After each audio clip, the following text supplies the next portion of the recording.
गुरुर्ब्रह्मा गुरुर्विष्णु गुरुर्देव महेश्वर गुरुर्साक्षात् परं ब्रह्म तस्मै श्री गुरवे नमः। अखण्डमण्डलाकारं व्याप्तमेन चराचरं सर्वदं वर्षितमेन तस्मै श्री गुरवे नमः। बोले गुरुजी भगवान की जय। बोले शिव शंकर भगवान की जय। हिमालय के समीप सप्त ऋषियों का आगमन। ब्रह्मा जी बोले, नारद जी, उस ब्राह्मण का बात सुनकर मैंने तो घबरा गए और बोले, शैलराज, इस वैष्णव ब्राह्मण ने किस प्रकार शिव निंदा की है। आप थोड़ा शिव भक्तों से मिलकर उसका निर्णय कर लो। यदि ऐसा ही हो तो पार्वती को कुरूप शिव के हाथ न सौंपा जाए, नहीं तो मैं विष खा लूँगी। इस प्रकार कहते कहते मैना रोने लगी। इधर श्री महादेव जी ने कैलाश पर पहुंचकर सप्त ऋषियों का स्मरण किया। सप्त ऋषि कल्प वृक्ष की भांति शीघ्र ही वहाँ पहुँच गए। तब उन्होंने कहा, प्रभु आज्ञा करो। उस समय सिद्धि मूर्ति अरुंधति भी साथ भी थी। सदाशिव उनकी प्रार्थना सुनकर बोले, ऋषियों, पापी तारकासुर देवताओं को अत्यंत पीड़ा पहुंचा रहा है। ब्रह्मा जी उसे वर दे चुके हैं और पार्वती जी ने भी मुझे पाने के लिए घोर तपस्या की है। उसी की इच्छा अनुसार वर देना कर्तव्य है। इन बातों से मैं पार्वती जी के साथ विवाह करना चाहता हूँ। ऋषि से पूर्व में भिक्षुक रूप धारण कर हिमालय के पास गया। उन्होंने मुझे परम ब्रह्म जाना और अपनी कन्या देने के लिए वे तैयारी हो गए। इसके बाद देवताओं के प्रार्थना करने पर फिर मैं ब्राह्मण का रूप धारण कर हिमालय के पास गया। मैंने अपनी निंदा आप ही से कर डाली, जिससे वे मुझे घृणा करने लग गए। अब तो मेरे साथ पार्वती का विवाह भी नहीं करना चाहते। इसी कारण तुम लोग शीघ्रतापूर्वक उनके पास जाओ, हिमालय एवं मैना को समझा कर आओ, जिससे वे मेरे साथ पार्वती का विवाह कर दें। यह सुनकर मुनिगण अत्यंत प्रसन्न के साथ हाथ जोड़कर चले गए। हिमालय सूर्य के समान तेजवान मुनियों का दर्शन करके आनंद में उठकर खड़े हुए। उनका आदर सत्कार करके उन्हें यथोचित आसन पर बिठाया और कहने लगा, मैं धन्य हूँ। आपके दर्शन से मैं कृतार्थ हुआ हूँ। आप तो पूर्ण काम हैं, किंतु मुझे भी अपना सेवक जानकर कुछ सेवा के लिए आज्ञा करें। वशिष्ठ मुनि का उपदेश। मुनि बोले, शैलराज, भगवान शंकर जगत के पिता हैं और पार्वती जी जगत की जननी हैं, और तुम श्री पार्वती जी का विवाह भगवान शंकर के साथ करके अपने जन्म को सफल करो। ऋषियों के वचन सुनकर हिमालय बोले, ऋषिगण, आप लोग सत्य कह रहे हो, किंतु अभी अभी वैष्णव ब्राह्मण ने आकर मुझे शिव के दोष बताकर शिव के साथ पार्वती का विवाह की मनाही कर दी है, जिससे पार्वती की माता को भवन में चली गई है। वह कहती है कि अपने पार्वती का विवाह शिव के साथ कदापि नहीं करूँगी और मेरा भी ज्ञान भ्रष्ट हो चुका है। ब्रह्मा जी बोले, नारद जी, इतना सुनकर सप्तऋषियों ने अरुंधति को मैना के पास भेजा। वहाँ पहुंचकर अरुंधति ने देखा मैना शोक में मूर्छित होकर पड़ी हुई है। तब अरुंधति उसके वचन कहने लगी, मैना उठ बैठो, तुम्हारे कल्याण करने के लिए अरुंधति के साथ सप्तऋषि पधारे हैं। तब मैना खड़ी हो गई, अपने सामने श्री अरुंधति को देखकर नमस्कार किया और बोली, यह मेरा भाग्य है, न मालूम किस जन्म के पुण्य उदय हो गए हैं जिससे मेरे घर श्री वशिष्ठ जी की पत्नी अरुंधति जी पधारी है। आज्ञा करें, मैं आपका क्या सेवा करूं? ब्रह्मा जी बोले, नारद जी, तब तो श्री अरुंधति जी ने मैना का भांति भांति प्रकार से भगवान शंकर के विषय में अनेक प्रकार के समझाया। इस प्रकार समझाकर वह ऋषियों के साथ ऋषियों के पास आए। इधर सप्त ऋषिगण भी हिमालय को समझा रहे थे। वे कह रहे थे कि शैलराज अपनी पुत्री पार्वती जी को श्री महादेव जी का अर्पण करके भगवान के सुरसुर होने का सौभाग्य प्राप्त करो। भगवान महादेव परम योगी हैं, वे तो विवाह करना ही नहीं चाहते, किंतु तारकासुर के नाश के लिए उन्हें देवतागण प्रार्थना करके विवाह को बाध्य कर रहे हैं। इसी कारण तुम्हारे कन्या ने भी घोर तपस्या द्वारा उनसे यही वर मांगी कि आप भी मेरे पति बनो। हिमालय बोले, हे ऋषियों, मैं चाहता हूँ कि पुत्री तो राजपुत्री हैं, राजाओं जैसा सुख भोगती हैं, किंतु शिव जी के घर तो स्वर्ण धन वैभव आदि कुछ नहीं है। वहाँ तो भोजन पदार्थ भी नहीं दिखाई देते। यह कन्या वहाँ जाकर क्या खाएगी, क्या सुख पाएगी? अब आप ही बातों पर विचार करें। वशिष्ठ जी बोले, शैलराज, तुम शिव स्वरूप को जानते ही नहीं। उनका धनपति कुबेर सेवक है, उसके यहाँ धन की कौन सी कमी है?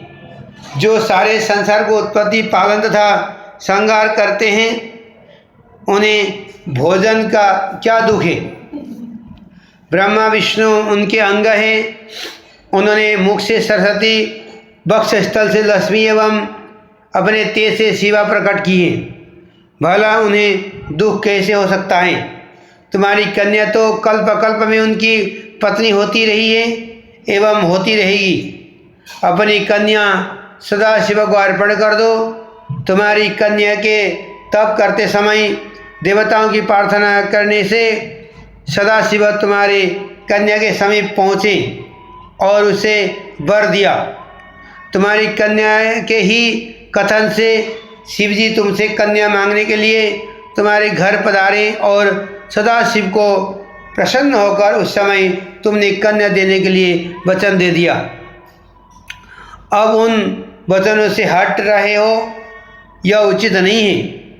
यदि प्रेम से तुमने उनको कन्यादान न दिया तो भगवान शंकर बलपूर्वक तुम्हारी कन्या से विवाह कर लेंगे। शैलेंद्र, यह समझ लो, इसमें तुम्हारी एक भी शिखर न रहेगा। इससे पहले इंद्र द्वारा पंख काटे दिए गए हैं, अब अपने शिखरों को भी नष्ट करना चाहते हो। शैलेंद्र, केवल कन्या के कारण अपना कुल क्यों नष्ट कर रहे हो? कुल की रक्षा के लिए एक कन्या का त्याग कर देना अच्छा होता है, ऐसा नीति शास्त्र कहते हैं।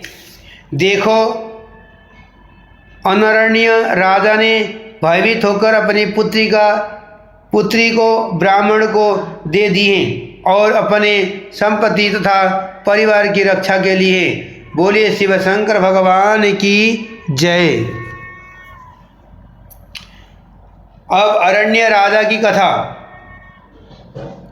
ब्रह्मा जी बोले, नारद, अरण्य राजा की बात सुनकर हिमालय पूछने लगे, हे महर्षि, अरण्य ने राजा की पूरी कथा सुनाइए। वशिष्ठ कहने लगे, पर्वतराज, इंद्र सावर्णी नाम का जब 14वां मनु हुआ है, उसी के वंश में राजा अरण्य हुए हैं। वह भगवान शंकर के प्रिय भक्त थे। 7 द्वीपों पर इनका राज्य था। इन्होंने ही अपने कुल में भृगु जी को आचार्य बनाकर 100 यज्ञ किए थे। इनकी 5 रानियां थी। 100 पुत्र तथा लक्ष्मी के समान परम सुंदरी पद्मा नाम की एक कन्या थी। यह कन्या राजा तथा रानियों को बहुत प्यारी थी। राजा बड़े उदारात्मा थे। एक बार सब देवताओं ने कहा, आप इंद्र के समान सिंहासन पर बैठकर स्वर्ग का राज्य करो, किंतु इन्होंने स्वीकार नहीं किया। तब इनकी परम प्रिय कन्या विवाह के योग्य हुए तो उन्होंने उसके वर की खोज के लिए चारों ओर पत्र भेजे। चारों ओर वर की तलाश होने लगी। इतने में तप करके लौटते हुए पिप्पलाद ऋषि ने वन में एक मनुष्य को अपनी स्त्री के साथ विहार करते देख लिया। ऋषि के मन में भी कामवासना जग गई। स्त्री किस प्रकार प्राप्त हो, यह विचार करते करते ऋषि अपने स्थान पर पहुँचे। कुछ समय के बाद एक दिन पिप्पलाद पुष्पप्रदा नामक नदी पर स्नान करने गए। वहाँ अरण्य की परम सुंदरी कन्या भी आई हुई थी। उसकी सुंदरता देखकर वे मोहित हो गए। ऋषि ने कन्या के आसपास खड़े हुए मनुष्य से उनका परिचय पूछा। उन लोगों ने कहा, अरण्य राजा के पद्मा नाम की कन्या है। आपका मन इस पर मुग्ध हो गया है क्या? जाकर राजा से मांग क्यों नहीं लेते? इस प्रकार के हास्ययुक्त वचन सुनकर मुनि लज्जित हो गए और अपने दिल में उसे पाने की इच्छा कर ली। उसके बाद स्नान नित्यकर्म शिव पूजन आदि करके पिप्पलाद राजा अरण्य की सभा में चले गए। राजा ने मुनि को देखकर प्रणाम किया और विधिवत पूजन करके उनको आसन पर बिठाएं। ऋषि से सेवा पूछी। ऋषि ने राजा से उनकी कन्या याचना की। इतना सुनकर वह राजा चुप हो गए। कुछ क्षण के बाद ऋषि फिर बोले, राजन, अपनी कन्या शीघ्र ही मुझे दे दो, नहीं तो कुल के साथ तुमको क्षण भर में ही भस्म कर दूंगा। इस प्रकार मुनि के कहने पर राजा रोने लग गए। रानियां, नौकर, चाकर सब के सब रोने लगे। इन बूढ़े ऋषि को कन्या किस प्रकार दे दी जाए? लोग क्या कहेंगे? राजा इसी चिंता में घुल रहे थे। उसी समय राज पुरोहित तथा राजगुरु वहाँ आ गए। राजा ने रोते रोते उस ऋषि का वृत्तांत सुनाया। पुरोहित तथा गुरु विचार कर राजा से बोले, राजन, आपकी कन्या का किसी के साथ विवाह तो करना ही है, फिर इससे साथ ही विवाह क्यों ना कर दो, जिससे आपके कुल की रक्षा हो जाए। इस ब्राह्मण द्वारा कुल का विनाश हो जाना अच्छा नहीं। सब प्रकार पुरोहित एवं गुरु के वचन सुनकर बुद्धिमान राजा ने अपने कुल की रक्षा के लिए अपनी कन्या को वस्त्र आभूषण से अलंकृत करके मुनि को अर्पण कर दी। मुनि ने भी विधिपूर्वक पद्मा के साथ विवाह करके अत्यंत प्रसन्न होकर राजा से विदा लेकर अपने स्थान चले गए। इस शोक में राजा राजपाट छोड़कर वन में चले गए और रानी भी वन में चली गई। पति तथा कन्या का स्मरण करके रानी की मृत्यु हो गई। इधर घर में भी सारा परिवार नौकर चाकर राजा के बिना दुखित हुए। राजा अरण्य ने वन में जाकर तप करके भगवान शंकर को प्रसन्न किया और शिवलोक को प्राप्त हो गए। अरण्य राजा के बड़े पुत्र कीर्तिमान राज्य करने लगे। तब वशिष्ठ जी ने कहा, हिमालय राज, इस प्रकार अरण्य राजा ने अपने कन्या को देकर अपने कुल धन आदि सबकी रक्षा कर ली, इसलिए अब तुम भी अपने कन्या शिव को अर्पण करके सब देवताओं की अधीन कर लो। बोले शिव शंकर भगवान की जय। पद्मा पिपललाद की कथा। ब्रह्मा जी बोले, नारद जी, हिमालय अरण्य की कथा सुनकर कहने लगे, मुनिवर, आपने बहुत सुंदर कथा सुनाई है। अब कृपा करके पिपलादि की कथा सुनाइए। पद्मा के साथ विवाह कर ऋषि ने कहाँ निवास किया और क्या किया? वशिष्ठ जी बोले, पर्वतराज, वह पिपलाद अत्यंत वृद्ध थे, कमर झुक गई थी, काँप काँप कर चलते थे। इस प्रकार बूढ़े मुनि पद्मा के साथ विवाह करके अपने कुटिया पर निवास करने लगे। वह पद्मा साक्षात लक्ष्मी थी। अपने पति को साक्षात विष्णु समझकर उसकी सेवा पूजा करने लगी। एक दिन पद्मा स्वर्णदा नामक नदी पर स्नान करने गई। उसकी परीक्षा लेने के लिए स्वयं धर्मराज वहाँ आए। उन्होंने राजाओं जैसे सुंदर रूप धारण किया और किया हुआ था। वस्त्र आभूषण से शोभायमान नवयुवक कामदेव के समान लग रहे थे। रथ पर बैठते हुए थे। उस पद्मा के भाव जानने के लिए मार्ग में ही उसने कहने लगे, सुंदरी, तुम तो राजरानी बनने की योग्य हो, बूढ़े पिपलाद के योग्य तो नहीं हो। यह बूढ़ा कब तक जिएगा जो मौत के घाट पर बैठा है? इसी कारण इस बूढ़े को त्याग कर मेरे साथ चली चलो। मैं तुम्हें हृदय की रानी बनाऊंगा। इस प्रकार कहकर राजकुमार बने हुए धर्मराज रथ से उतरे और पद्मा को पकड़ने के लिए तैयारी हो गए। तब तो पद्मा थोड़ा हटकर क्रोध से आकर कहने लगी, अरे ओ पापी, दूर हट, मेरे शरीर का स्पर्श मत करना, नहीं तो शीघ्र ही नष्ट हो जाएगा। तुम कामदेव से अंधे होकर मेरा पतिव्रत धर्म नष्ट करना चाहते हो। अपने परम पूज्य महा तेजस्वी महर्षि प्रहलाद को त्याग कर मैं स्त्री लंपट महाकामी दुराचारी तुम्हारे साथ क्यों चलूं? याद रख मूर्ख, यदि तू मुझे बुरे भाव से देखेगा तो शीघ्र ही नष्ट हो जाएगा। ब्रह्मा जी बोले, नारद जी, इस प्रकार पद्मा ने जब उसे साथ दे दिया तो उसने अपना राजाओं जैसा रूप त्याग दिया और अपने धर्म के रूप में आकर कांपते कांपते बोला, माता, मैं धर्म हूँ, जो कि ज्ञानियों के गुरु का भी गुरु है। मैं वही हूँ, सदा पर स्त्री को अपनी माता मानता हूँ। मैंने तो केवल आपकी परीक्षा के लिए सब कुछ किया है। मैंने आपके पतिव्रत धर्म की भली भांति परीक्षा कर ली है। मैंने यह कोई अनुचित नहीं किया है था। मुझे ईश्वर ने इसलिए प्रकट किया है कि धर्मात्मा पुरुष धर्म संबंधी परीक्षा लेकर उन्हें धर्म में दृढ़ करता रहूं।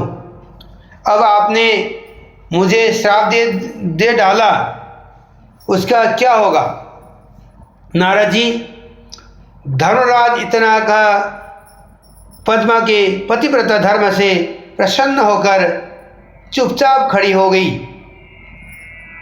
तब पद्मा अरण्य की पुत्री आचरण में आकर कहने लगी, धर्मराज, तुम तो समस्त जीवों के कर्मों के साक्षी हो। मेरे परीक्षा के लिए ढोंग क्यों रचा? अब इसमें मेरा क्या बस है?